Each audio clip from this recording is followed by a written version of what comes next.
I'm Lawrence Francis, host of Interpreting Wine, welcoming you to the Willamette Valley Winemaker Special Series. Across these 6 episodes recorded in December 2022, we'll be exploring the modern Willamette Valley winemaker scene in the company of 6 producers, with guests chosen to reflect a range of locations, production scales, and philosophies. Undoubtedly the most up-to-date exploration of Willamette Valley winemaking available anywhere in podcast format. Subscribe to Interpreting Wine to be alerted when new series episodes go live. We continue the Oregon Winemaker series today in the company of Pam Walden of Willful Wine. We hear Pam's origin story, told through the lens of the evolution of production facilities and scale. We talk urban winemaking, explore the Portland winemaker community, and close talking grape sourcing and blending. Enjoy.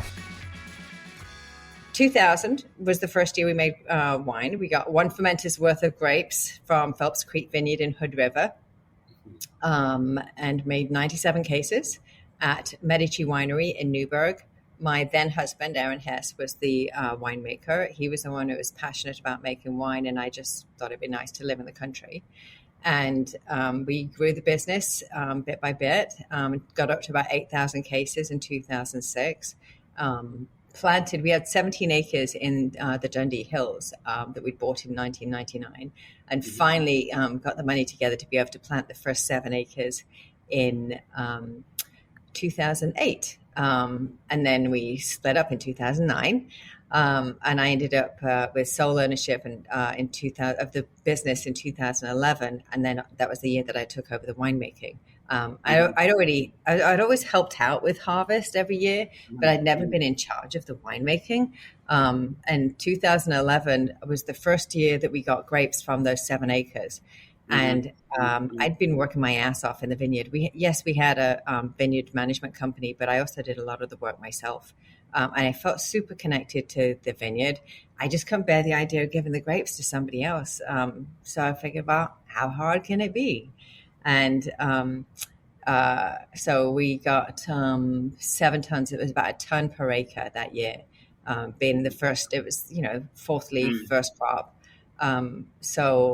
Made 341 cases. It was a super cool vintage. We harvested really late on the 26th of October. And that year I also made my second label, Jezebel. I made the Jezebel Pinot as well. So total, that first harvest, I did 54 tons of grapes. And it was very much a trial by fire. I felt pretty comfortable with primary fermentation because I'd helped out with harvest so much. I didn't know anything about cold stabilization or protein stabilization of white wines, filtration. I went to Shemekia Community College in Salem, has a really good enology and viticulture program. And I'd done a lot of the viticulture classes there and at OSU, but I hadn't done any of the enology classes until then. So I went for the winter term, and I learned how to. I'd take my white wine in and as a sample and find out all about protein stabilization and cold stabilization, and then I would go do that on my wine that was paying the mortgage the next day. So it was kind of a trip. Well, talk about applied learning, eh? Yeah, I paid attention in class big time. So that was the start of the Willful brand. Actually, I made the wine first, and then came up with the brand name. I made the wine just because, like I said, I couldn't bear to give these my grapes to somebody else. And then that summer, it's like, okay, I've either got to sell this wine as bulk wine, or I have to kind of stick a label on it and commit to doing this. And I couldn't think of anything else to do. So I came up with the name Willful, and it's Willful because I'm willful and kind of needed to be able to kind of, I think rise to the challenge a little bit. And also Pinot Noir is kind of willful. It's a notoriously capricious grape to work with. And I feel like, I like that actually. I like the fact that it's Pinot Noir as a varietal is so expressive and can kind of do its own thing. I use native fermentation. Do you want me to go into that kind of stuff now? Please, yeah, absolutely. Okay, so I use native fermentation primarily with my Pinot Noir. I think that supports that willfulness, that expression of the terroir. Pinot Noir, as a varietal, expresses its sense of terroir more than any other varietal, I think. And especially in Oregon, with our slightly cooler climate, Pinot Noir is particularly expressive when it gets a longer, cooler growing season. So you get some nice primary fruit flavors, but you also get some of that earthy, minerally kind of secondary flavors as well. I think I often describe Pinot Noir in Oregon as being kind of like a cross between Burgundy and California, in that we have the kind of nice juicy fruit from California, but you also get some of that restraint and elegance and secondary flavor profile that you get from Burgundy. So native fermentation. I love using native yeast. I feel like that really supports the fullest expression of the terroir. I don't own my own vineyard anymore, but I do work very, very closely with my growers. And I feel like, I want to get the best grapes possible. And so I want to be able to support those being as expressive as possible. I don't want to slap a whole bunch of new oak on it. I don't have any particular sort of, flavors or, that I'm trying to dictate on there, or any particular style. I like to be somewhat intuitive with it and just kind of let the grapes speak for themselves. So I prefer very minimal intervention winemaking, native yeast, some whole cluster fermentation. I really love whole cluster fermentation. And like I said, kind of minimal new oak. So I believe as well there's a story as well in terms of the production facility and how that kind of has changed and evolved over that time period as well. So we have I spent 20 years making wine in different places. I don't even know how many wineries I've been in, but different wineries in the valley. And then when Aaron was the winemaker for Daedalus Cellars, that was the first brand that we had together. He was also the winemaker for some much bigger wineries, and so we made our wine wherever he was making wine. When I took over the winemaking in 2011, I made the wine at Laurel Ridge out in Carlton. I was still living out in Dundee. And then when I sold the vineyard, I moved to Southeast Wine Collective in Portland and became an urban winemaker. And I was in 3 different facilities in Portland until I finally got over my fear of commitment and got my own space just as COVID hit in March 2020. I actually signed the lease in February 2020 and then moved in March. And I love it. It's tiny. I mean, it's, 2,500 square feet. It's just a warehouse space, really not fancy at all, but it's very functional. We made 65 tons in there, the first 2 vintages, in 2020 and 2021, we made 65 tons. And then this year we actually brought in, if you include the 8.5 tons of Pinot Blanc that we had pressed elsewhere, and we just fermented the juice, then we brought in, I think, 92 tons. Which is a lot for a tiny space like that. So we were very efficient with our space planning. And I had a really great team. My assistant winemaker is full-time, and she's another lady. And our harvest intern is female as well. So we had an almost all-female crew, which was kind of cool. I was lucky enough to spend some time in the valley in January 2020, actually. So just kind of around that time when you were taking on the lease. And as part of that, was able to visit the Southeast Wine Collective and see and get a tour really, and get a feel for how to organize that space. I mean, I can only imagine what it's like in sort of October time, but yeah, in January it's all very sort of calm, and all of the barrels are kind of nicely stacked, and it's a pretty calm environment. Actually, really good environment in terms of the location and being able to just sort of go around and taste those different barrel samples. And I'm just curious if you could kind of give us a bit of a visual of your place as well. I mean, maybe, kind of comparing and contrasting a bit to what I might have seen on that visit to Southeast. Well, as I said, it's about a 2,500 square foot space in a small business park in Northeast Portland. I've got a racing car repair shop on one side of me. And there's a cookie baker across the way. There's a coffee roaster. And then there's a towing company. That towing company actually is the one that pulls dead bodies out of the Willamette River. That's so all sorts of like different small businesses. And I really enjoy being an urban winemaker. It is, it's a very different experience from being down in the valley. It's the first time where I've had my barrels in this place where I'm also tasting wine, pouring wine for customers. So I love to be able to host tastings there. People sit on this big, long sort of wooden table, right in the middle of all the barrels. And I'm excited usually, I'll have wines that I'm really excited about from the vintage that we just made, and they're right there, and I can share those with people, and I love to be able to do that. I love during harvest that we're pretty accessible as well. So people will swing by and they can see what's happening. We're right there with the wine being made, the grapes being sorted, and they can see what's going on, which I don't think you necessarily always get in some of the valley vineyards. They're sometimes a little bigger, and you have a sort of separate, you have more space. And our tiny little space, we kind of have to be pretty accessible. Yeah, I love it. And I think, what it really gives you as well, as you've already started to talk about there in terms of that closeness and, that ability to get that feedback from the consumers. But again, presumably there's also there is a growing community as well around, other winemakers, but I don't know, also perhaps other sort of urban, drinks makers and, other sort of urban artisans as well. And I wonder if, you just maybe talk to that a little bit, that kind of peer group, I guess, that you've been surrounded with now, being in. There's a fantastic food and wine scene in Portland.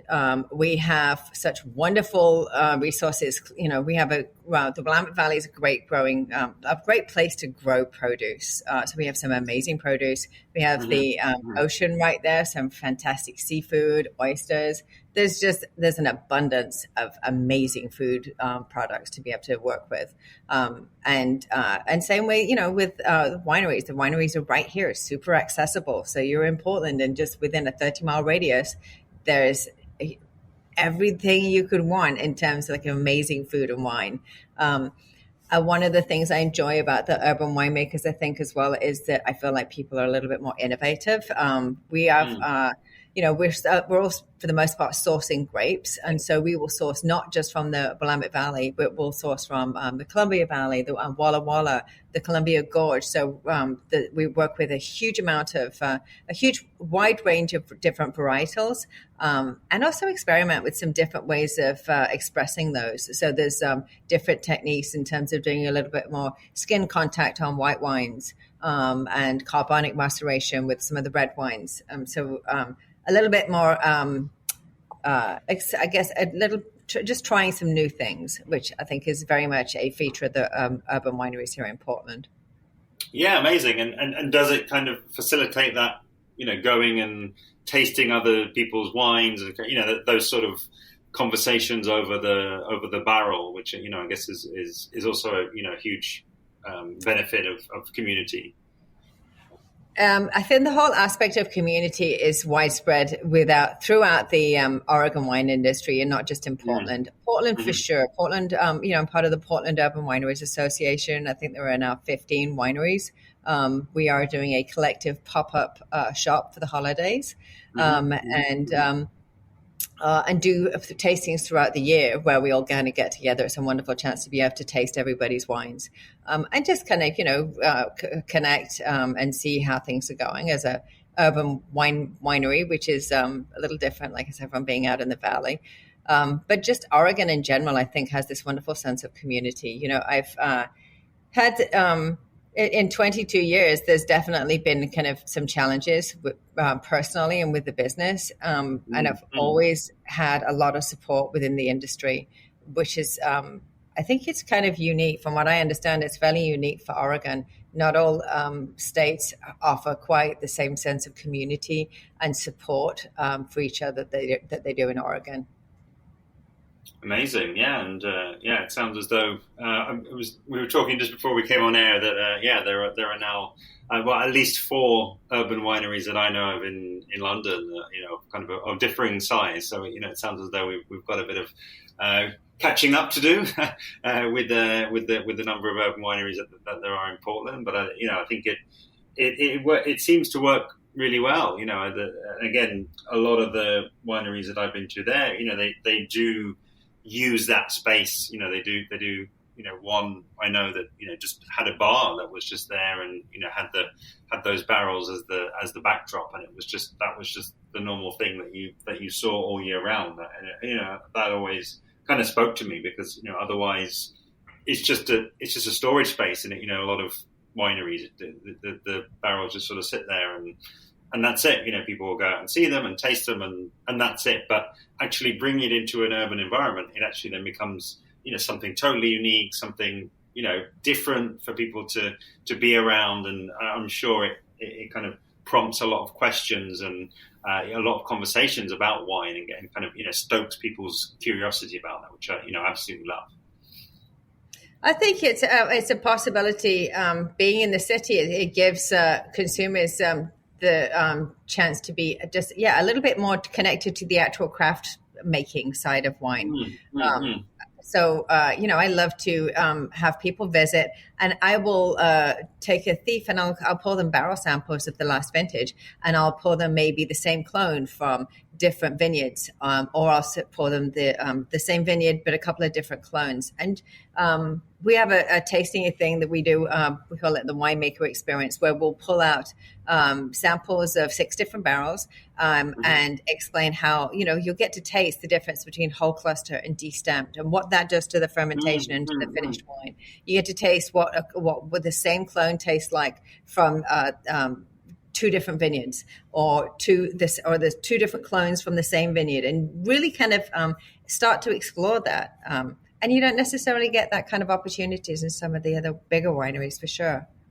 Yeah, I love it, and really, I feel like we're in tune because you really kind of started to talk about what was going to be my next question, which actually, I'm always really interested when I hear you kind of your setup, where you're sourcing from different locations, and equally where you've got such an excitement of riches, really, in terms of those different microclimates. I think it's such an interesting area geographically and geologically, and then also there's just I think for me there's just something about the spirit of the people as well, that kind of experimentation, closeness to nature as well. I think that kind of presents lots of opportunities to source grapes from all over the state. And I'm curious, how do you or how have you kind of gone about whittling down really some of those choices, and getting to where you are? Because I guess you can't get fruit from everywhere and make necessarily all the wines that could be made. So maybe just a bit of a snapshot of how you've come to get to those growers and those sites and those grapes that you've currently got in barrel. So my very first vintage in 2011 was for Willful, was just estate grapes. So it was just the 7 tons from the then estate vineyard in the Dundee Hills, mix of different clones. When I sold that in 2013, that gave me actually 2012, I started working with one other vineyard in the Eola Hills, which I love. I think the Dundee Hills and Eola Hills really complement each other. They're both jewelry soil, so volcanic soil, but really different ways of expressing Pinot Noir, very different fruit profiles.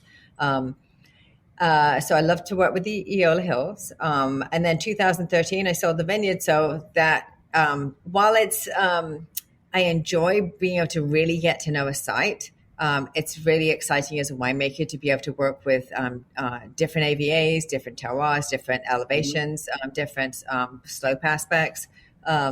I still have a huge soft spot for the Dundee Hills. I currently work with 2 different vineyards from the Dundee Hills. But Yamhill Carlton, actually, I got a great older vineyard out in Yamhill Carlton that I work with. It's higher elevation. I tend to like the higher elevation sites because I prefer to have lower alcohols and brighter acidity.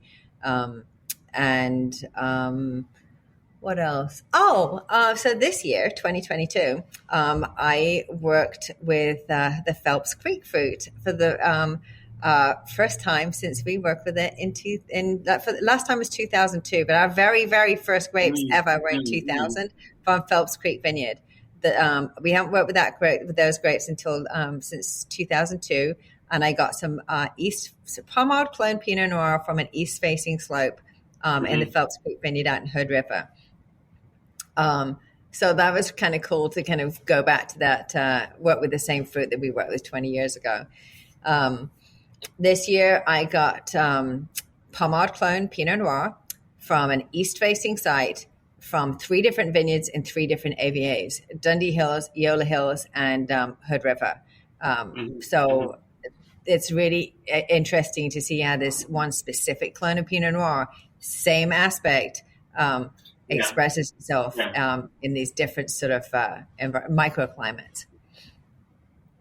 I love it, and that I think as well, it's kind of coming through for me in terms of how you described those tastings that you've been leading at the winery, but then also kind of the way that you described those sources there in terms of that kind of almost keep the clone the same, keep the aspect the same, and then change the AVA, and almost in a kind of a scientific way.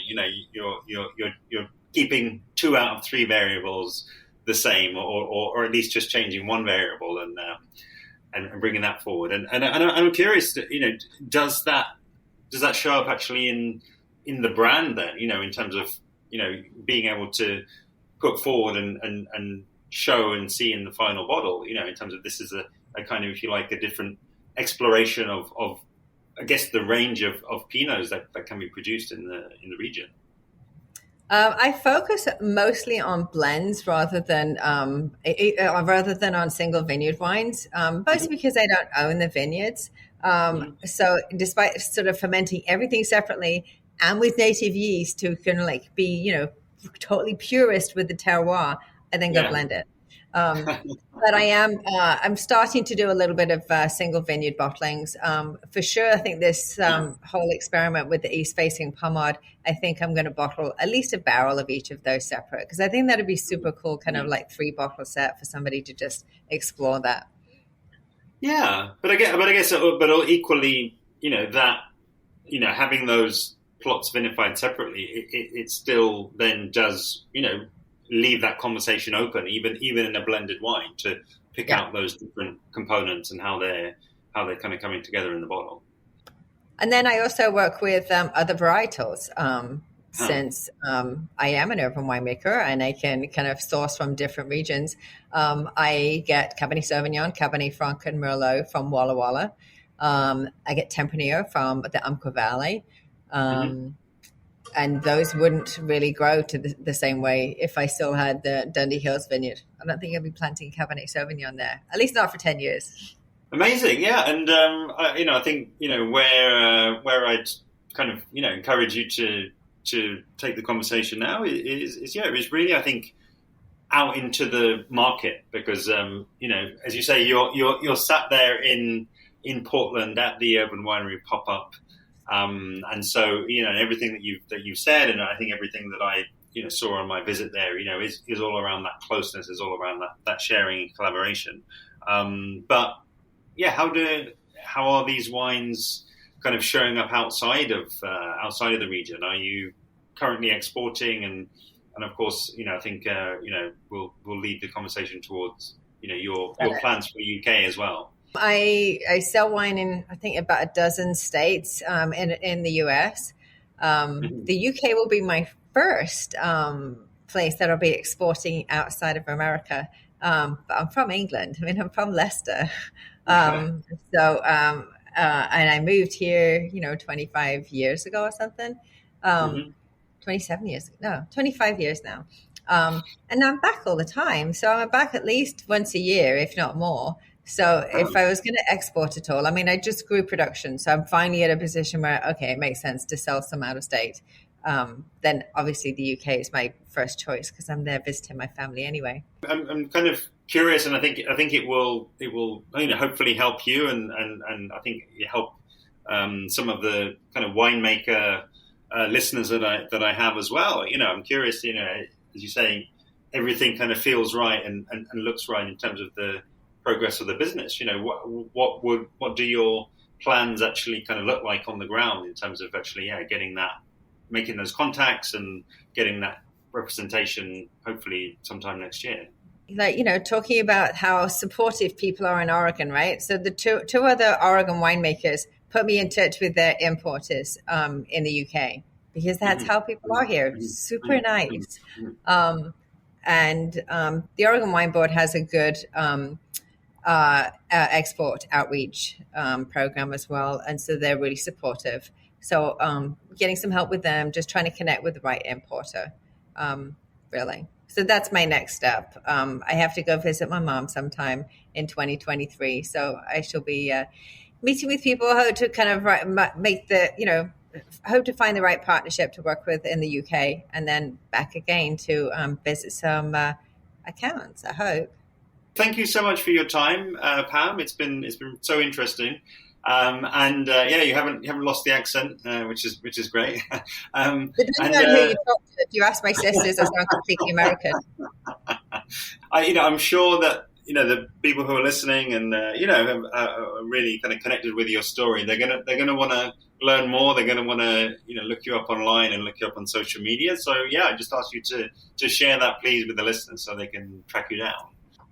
You can find us at willfulwine.com, and that's our website. And then social media is just Willful Wine.